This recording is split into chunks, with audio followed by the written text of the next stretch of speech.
In the near future, aliens known as hosts are controlling Earth from the shadows. They've formed an organization called Transitional Authority, who keep cities under military occupation. Transportation passes are required to travel, curfews are very strict, and people who misbehave are sent as slaves to a place known as the factory. In Los Angeles, Will put some cargo in his work van, but his secretive ways show that this isn't a routine delivery. His co-worker Carlos gives him a piece of paper and asks him to hand it to his family. After just a few blocks he encounters a roadblock, but his ID is fine and they let him pass because his cargo supposedly is work-related. Minutes later Will meets with his contact and pays him with the cargo for his help. Will is hidden in a freezer in the back of a truck with another man and they're covered with an insulating blanket plus a layer of ice. Inside the freezer there's a small screen so they can see what's happening outside.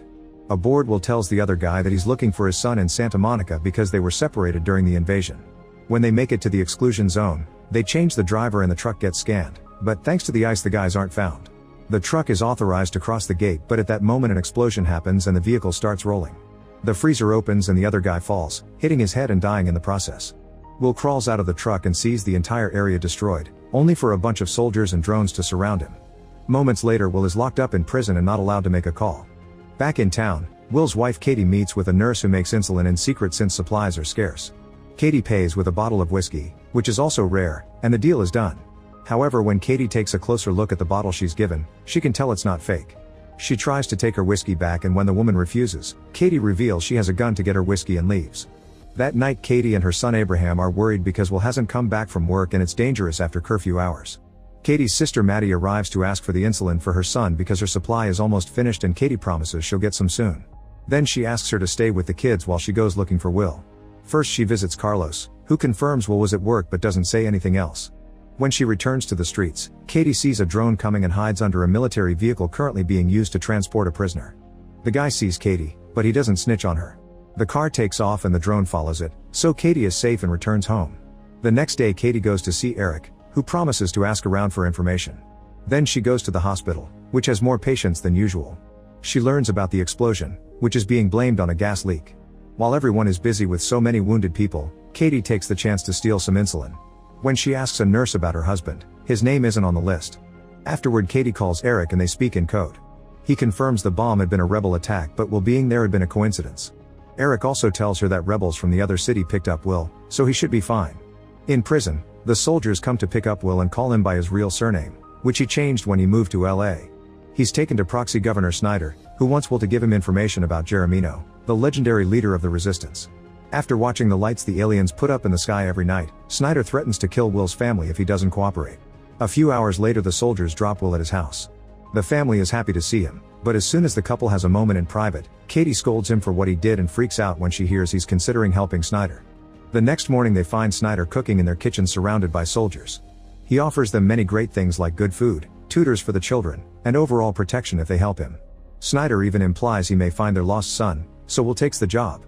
Sometime later a drone follows Carlos around and the soldiers show up to arrest him. His family sees this from inside their RV and hides inside a storage compartment under the bed to save themselves. At the same time Katie meets with the resistance and tells them that now she has access to enemy intel, thanks to her husband's job. Afterward she goes to her old bar, which she had to close after the invasion but now she can reopen it, thanks to Snyder's deal. Eric comes to see her and explains they need to know how close the enemy is to finding the bomber. Meanwhile Will is given a new ID card and meets his new boss Phyllis, who gives him his first case. He must find and arrest Andrew, the guy behind the bomb. He's also introduced to Agent Bo so they can work together on the case. After Will gets a gun, the duo goes to see Andrew's girlfriend, who pretends she doesn't know anything. However, when Will and Bo go to check the back door, they see Andrew trying to escape. Will chases him through the building and they burst into an apartment, taking the chase through a window. They carefully walk on some beams but Andrew falls and Will jumps after him to finally catch him while a drone watches. Later at the detention center, Will is shocked to see Carlos in a cell. He learns that their other co-worker was killed and Carlos was captured because of the cargo he helped Will steal. Feeling guilty, Will runs to Phyllis and tells her to release Carlos as an informant because he needs contacts on the street, but Phyllis refuses. Then Will goes to check on Carlos' family and even looks inside the hidden compartment, but they aren't there. At the same time Carlos' family shows up at Katie's home asking for help. Katie goes to ask Eric for support but he refuses, saying that the resistance doesn't have the resources to help people. When Will arrives home and finds Carlos' family, he and Katie immediately take them to get new IDs. On the way they're stopped by a security patrol, who apologize and let them carry on as soon as they see Will's government card. They make it to an illegal workshop and while they wait for the IDs, Katie asks Will about his day and learns that Andrew was arrested. Once the IDs are ready, Carlos' family is taken downstairs to hide with other refugees. Moments later, Katie meets with Rebel Quail and tells him what she knows about Andrew. Quail explains that Andrew could lead the soldiers to the resistance, so she needs to keep an eye on any intel coming from Will to help them be ready to hide. In the evening, Will returns to the detention center only to discover Carlos and all the other prisoners were sent to the factory. He goes to complain to Phyllis, who reminds him cooperating with the aliens is actually what has given them decent lives and that's why she does this job. Humans don't have the technology to fight back, so resistance is foolish. She agrees to give Will at least 2 minutes with Carlos, so Will runs to tell him that his family is safe. However, Carlos still hates him for joining the enemy. When Will goes home, Katie comforts him. The moment is interrupted by a call from Bo, who informs him they've found more bombing suspects. Katie overhears this, so after Will leaves, she calls Eric to warn him. Minutes later, Will and Bo arrive at the address Andrew gave them. They go inside and find all the bombers dead of a shot in the head. There's also the word Geronimo painted on the wall. Will now thinks his office has a mole. At the factory, Carlos and the other prisoners are told to strip, then put through an ultraviolet and chemical shower. Afterward, they're dressed with surgical gowns and masks before they're taken to a mysterious room. The next day, Geronimo pretends to be a homeless man wandering around to enter an abandoned building, where he sets up a small radio transmitter. Then he begins broadcasting, sharing all the atrocities the government has done and telling people to fight back. One of his many listeners is Abraham, who records all his messages on tapes. The soldiers are tracking the broadcast, but by the time they arrive at the building, Geronimo is already gone. In the meantime, Katie meets with the rebels for a mission. They give her a gun and everyone hides their faces. Minutes later, 2 soldiers accidentally hit a man on the road with their truck, but when they come out they discover it's a doll. The rebels jump out to ambush them and Eric takes a soldier's radio to call for help. He also shoots in the air for extra realism. Katie is timing everything with watches since they want to know how long it takes for backup to arrive. At that moment, some soldiers jump out from the back of the truck and attack the rebels. A gunfight ensues and Katie hides while all the soldiers get killed. The rebels win the fight, but Justin receives a shot to the chest in the process. Katie tries to help Justin, however Eric pushes her and shoots Justin out of mercy. As random locals start stealing the food from the truck, the rebels run to hide before the drones arrive. They shoot the robbers down while Katie stops the watch. When Katie arrives home, the kid's tutor Lindsay notices she's quite shaken and disheveled. Katie runs to the bathroom to wash the blood off and Will comes to check on her, so she inspires him to get dirty to distract him. Later at the scene of the ambush, Will and Bo are investigating. Will takes a look at Justin's body and can tell he was executed, concluding he must have been a rebel. He informs Phyllis of this and she agrees to track down the body's identity. Moments later, Justin's family is arrested and the soldiers search their house. Agent Jennifer finds a coded message among Justin's things while Will complains about the parents' arrest, but she ignores his concerns. All this is seen by Eric, who immediately goes to tell Quail about it. When Will goes home, he tells Kate about today's arrest, which gets her upset again. Later, Katie meets with Eric and after she calls him out for shooting Justin, he asks her to find out what the soldiers got from Justin's house. At school, Abraham gives him a copy of the tape to his teacher Mr. Carson. In return, Carson tells Abraham about his telescope and how something very large in Earth's orbit blocked out the pole star last night. Afterward, Abraham's girlfriend Pia takes him to an abandoned building.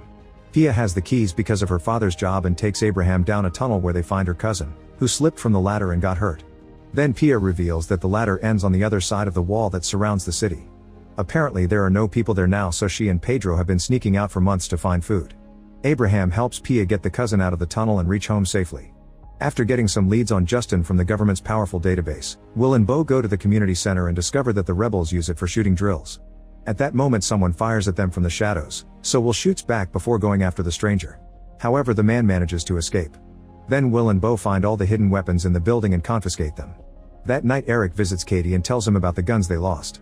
He explains Quail wants to kill Will, so in order to save him, Katie must get intel more important than the damage her husband has been causing. When Katie finally reopens her bar, Snyder shows up to remind everyone that he's allowing this to happen. Will and Bo discuss the case over a drink and their chat is overheard by Katie. When Eric arrives, Katie tells him about Phyllis and the database in exchange for protection for Will. The next day at school, the soldiers burst into a class to arrest a teacher for teaching Bradbury. When a student tries to defend her, the kid is knocked down. The teacher's face is smashed on a table before she's taken away. All this is recorded by the soldiers' body cams. When they return to headquarters, it's revealed that one of the soldiers is Eric undercover. At the office, Phyllis shows Will an organization chart of all the rebel intel they have so far, which puts Geronimo in the center. She explains most of the people in the Transitional Authority believe that there's a single controlling figure, but she disagrees. She also thinks the rebels can't harm the aliens, she only wants to stop them because they harm peace, and if the aliens ever find out about them, their punishment won't be pretty. At home, Katie sends the kids to the park with Lindsay. Afterward she sees someone run in her garden and hears a window getting broken. She isn't surprised by this and grabs a fire extinguisher before going to another room, where she puts the flames out in seconds and calls emergencies. By the time Will arrives, soldiers are searching his house and Jennifer finds an Indian head penny representing Geronimo, which had been inside the bomb. When Will gets home, a doctor is looking after Katie and soldiers are searching the house. Then Katie is taken to the office for some questions and Phyllis tells her that her organization has talked to the neighbors, who are now in charge of protecting Will's family. If anything happens to them, the whole neighborhood will be held responsible. Phyllis asks Katie for details of what happened and finds many inconsistencies in her story. Afterward Phyllis tells Will they've found Abraham's tapes. She promises she'll destroy them, but she wants Will to discuss matters with his son. Will rushes home and asks Abraham for an explanation. The kid swears he wasn't involved in any rebel activity and he only knew when to tape the broadcasts because on the Geronimo posters there's a code with the date and time of the next message. In the evening Katie goes to see Quayle and identifies Phyllis after he also promises her husband won't be harmed. Sometime later Geronimo starts a new broadcast and thanks to Abraham's trick, Will's team manages to track him down pretty quickly. He's immediately arrested and taken to the detention center, where Will hits him for what the rebels did to his house. After dropping Geronimo off with some doctors, Will goes to see Snyder and Phyllis to tell them he doesn't think this guy is the real leader. Meanwhile Maddie starts working as an assistant for Charlotte, a rich woman who lives in the Green Zone. One afternoon she hears that Charlotte doesn't have enough art pieces for a delivery, so she tells her about the gallery she used to work at before the invasion. Charlotte sends her people out and when they return with more art, she wants to know more. Maddie agrees to tell her about all the art places she knows in exchange for a guaranteed insulin supply for her son, which Charlotte agrees to. After Charlotte leaves the room, her husband Nolan arrives and flirts with Maddie. Later Jennifer, Bo, Will, and the soldiers search a deserted area because Jeremino told them that this is where he got the scripts to broadcast. Bo finds a tunnel hidden behind some plants and Will realizes it goes to the Green Zone. That night Phyllis shows up at the bar and reveals she knows Katie works for the rebels, showing her pictures as proof. Phyllis then announces that Katie works for her now. Moments later Phyllis arrives at her house and checks on her husband, who had a stroke some time ago and now is a bedridden vegetable. When she goes into another room she finds Eric, who immediately shoots both Phyllis and her husband. In the middle of the night, new posters are left in the tunnel. A group of teenagers find them and start putting them up around town. The soldiers try to catch them, but the teens are faster and get to escape. In the Green Zone, the soldiers do manage to catch the guy doing the delivery at the tunnel. In the morning Bo comes to tell Will about Phyllis' death, which is overheard by Katie. The duo rushes to Phyllis' home to investigate and Jennifer shows them the Geronimo graffiti on the wall. Snyder also arrives and gets very scared, so he tells his agents to find Geronimo faster. Then Will goes to the office and pressures the captured teenager until he reveals who gave him the posters. Soon Will, Bo, and a group of soldiers are bursting into the boy's home. They find a hidden passage behind a painting and a room filled with printed equipment. There's a man and a woman, and both of them swear they're Geronimo. Meanwhile Pia takes Abraham beyond the wall. The old city is badly damaged from the invasion and there are no people left. They find a warehouse full of supplies and steal a bunch of stuff while sharing some kisses. Afterward Abraham brings some rare markers for his sister and promises Carson that he'll find him the parts he needs to make a more powerful telescope. Later Snyder announces to the general public that Geronimo has been captured. However, when he goes to the detention center for the interrogation, it's quite clear that there isn't a real Geronimo. There was never an amazing man who started the rebellion, it's just these two people who sent out posters and radio broadcasts to inspire the locals. In private Will accuses Jennifer of being the mole, so an angry Jennifer retaliates by sharing Phyllis' suspicions about Katie. When Will gets home, she asks Lindsay for details about the day of the bombing. Then he visits Katie at the bar and asks her about her private talk with Phyllis, so Katie lies about what happened. That night Will searches the bar but doesn't find any evidence besides a book. Since Snyder promised the public a show, he makes a deal with the first Geronimo they caught, whose actual name is Luis. If he confesses he's Geronimo during the trial, Luis will only pretend to execute him and move him to another location. A desperate Luis agrees. For the next few days Luis' trial is televised and he's given a death sentence.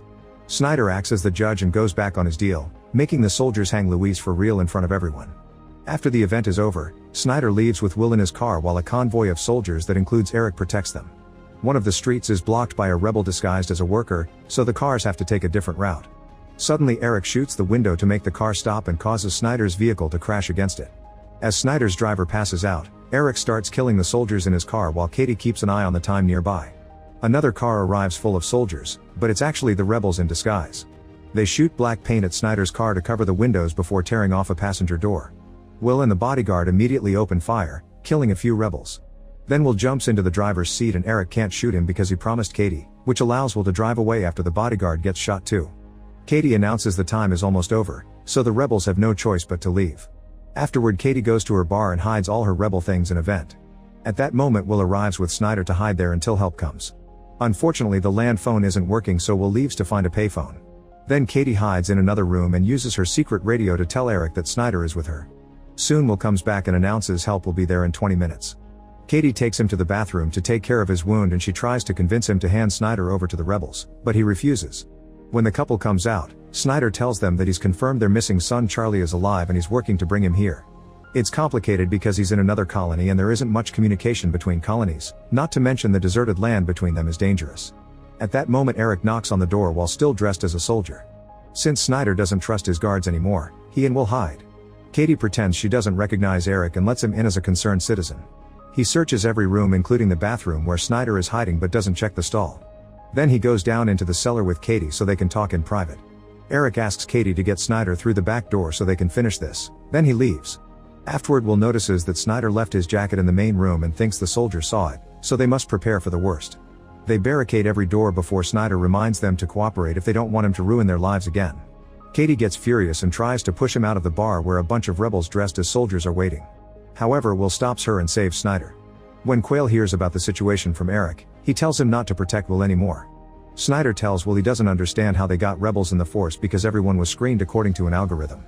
It turns out the database they use was brought by the aliens, who had already researched Earth before coming here. Suddenly Will hears people on the roof, so he makes Katie and Snyder hide. The front door is broken down and a gas grenade is thrown inside the bar, so Will opens fire to kill the fake soldiers as they try to get in. A man manages to get close enough, but before he can shoot Will, Katie comes out and shoots the soldier first. Then Eric comes in and threatens the couple until they back off. Will tells him Snyder is in the office, but when they check there, the back door is open and Eric runs out to go after Snyder. At that moment, some soldiers arrive led by Lagarza, a man that Snyder trusts. Katie tells them Snyder ran away, but Will reveals he actually hid him in the cupboard and lied to Eric. Now Snyder gets to leave safely. That night at home, Will tells Katie the truth behind Geronimo. Sometime later in the Green Zone, it's shown that some people have joined a new religion that worships the aliens. Nolan and Lindsay are part of this group. After the service is over, Nolan goes home and gets dirty with Maddie while Charlotte watches. In the afternoon, Nolan flirts with Maddie in front of the maid and tries to convince her to get dirty, but Maddie reminds her that Charlotte gave them one rule: they can only do it if she's there to watch. Meanwhile, Lindsay tells Katie's daughter Gracie about the new religion, saying that the greatest day ever is coming. She shows her the religious book and asks her to keep the secret. At the same time, Katie arrives at the bar and discovers the soldiers searching the place. At the office, Will asks Snyder to give Jennifer access to the database, and soon they have Eric's registered address. The database has tons of data on him, and it'll take a while to read. When a team of soldiers arrives at Eric's address, the house explodes and kills 4 men. Afterward, Will and Bo interview soldiers that worked with Eric while he was undercover. The only useful information is Eric's tattoo that marks him as a Marine. Since Jennifer hasn't found anything useful on Eric's profile, Will guesses he used a fake name to join the troops, so he makes her search for someone with his face and a military career instead. Jennifer tries that and discovers Eric has dozens of identities in the system. In the meantime, Eric pretends to be a trash collector to surprise 2 soldiers. He kills them quickly and hides them in the trash before opening their truck, where he finds tons of bagged bodies. Eric steals a body that looks like him, then he and Quayle put it inside a van and light it on fire to make it look like Eric is dead. Quayle also announces it's time to kill Katie because he's concluded she's a double agent. When the soldiers find the van, Bo believes the body is Eric, but Will is skeptical. Katie finds a hidden message at the usual spot and decodes it using her book. She follows the instructions and meets with Eric, who questions her loyalty. In return, Katie questions Quayle's orders and tells Eric the truth about Geronimo, which means Quayle has been lying to them about receiving orders from a mighty leader. After a short argument, Katie walks away and Eric doesn't dare to kill her. The next day, Will updates Snyder on the case and he's rewarded with an envelope. He doesn't open it until he gets home. Together with Katie, they look at the contents of the envelope and find a recent picture of their missing son Charlie. In the Green Zone, Maddie isn't allowed to touch the yard and Charlotte threatens to stop giving her insulin. It turns out the maid told Charlotte that she broke the rule. Maddie immediately goes to Nolan to complain about these rich people games, so Nolan admits he's tired of Charlotte and wants a new partner. He encourages Maddie to report Charlotte's illegal art business. Later, Maddie gives Charlotte the contact of an important art dealer, but it's clear she's hiding something.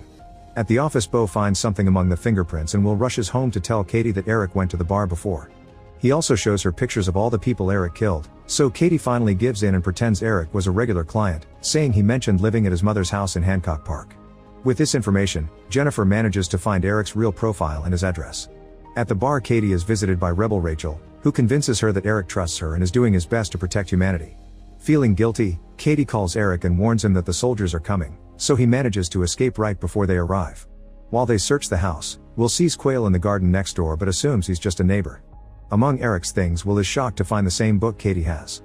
At the factory, Carlos and the other slaves continue to work with strange machines without talking. After the shift change, Carlos' group is given a meal. Suddenly a worker starts coughing blood, so the guards drag him away into the elevator.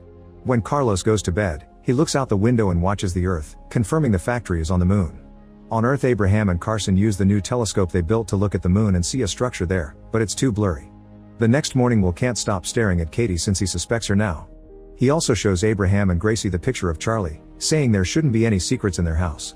Afterward, Katie meets with Rachel and confesses she wants to quit the resistance, so Rachel promises to talk to Quayle. At the office, Will gets a call from Quayle, who tells him that Katie is the mole and asks him to meet him in the bus. During the trip, Quayle offers a deal. He can give the government all the names of the rebels except Katie's in exchange for being able to leave LA with supplies. If Will says no, Katie's name will be the first one to leak.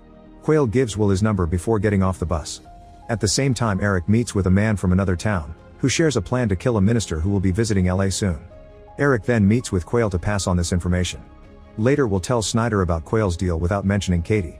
Snyder is desperate for good news because the incoming minister will do an inspection, so he tells Will to arrange a meeting.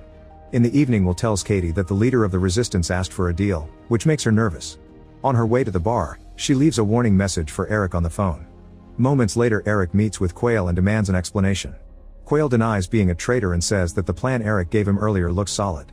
The next day, Will and Snyder meet with Quayle and they seal the deal. Moments later, the rebels show up at the market for a meeting with Quayle. However, Katie is hiding in a building and sees the soldiers hiding on the roofs, so she immediately warns Eric through a hidden mic. Then she throws some firecrackers in the middle of the market, causing everyone to panic and run away. Eric gets to escape and Quayle is rescued by the soldiers while Lagarza opens fire, killing a few people including Rachel.